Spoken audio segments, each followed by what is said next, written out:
Hey there, and welcome to exercise number 19. In this one, we need to write a function called addDays that receives two parameters. First, a date, we're going to call initialDate, and secondly, a number named daysCount.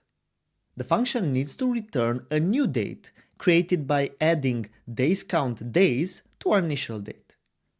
Below we have an example. So if our initial date is May 1st, 2023, and we add 11 days to it, we should get May 12, 2023. And at the same time, if our initial date is February 9, 2013, with this time and time zone, we should get February 12, 2013, same time zone, if we add 3 days. Now, if you want to solve this exercise for yourself, click on the link in the description. If not, keep watching. I'm going to go here into the right side, into the code editor. And the first thing I want to do is find out how many milliseconds the initial date has. What I mean by this is how many milliseconds it has since Unix time. And a small parenthesis here, if you're new to JavaScript, a common way to represent dates or to think about dates is in milliseconds. So as a number, and the number of milliseconds since 1st of January 1970. So I'm going to say const milliseconds is equal to initialDate.getTime. So now we get the number of milliseconds between our initial date and 1st of January 1970. Now, to create the new date, one way we can do this is by passing the new date the number of milliseconds. So I can say here, we can think about it like this. I'm going to return a new date, and here I'm going to pass some milliseconds, but I don't know how many.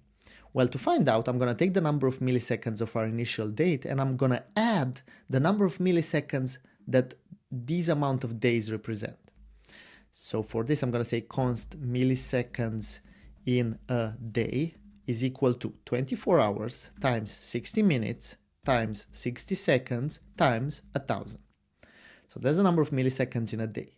And now the number of milliseconds for our new date is milliseconds, so this for initial one, plus milliseconds in a day times days count. So we add the number of milliseconds for our initial date with how many milliseconds we have for one day multiplied by the number of days. Now let's test our code. So I'm going to say console log addDays, and let's say new date, so the date of today, and I'm going to add 10 days, actually 3 days, and let's do toString here so we can see it nicely in the console, and there we have it, Saturday, December 30, 2023, which is correct, because right now I'm recording this and it's December 27. Let's test our code, and voila, it works. Cheers, and see you in the next one.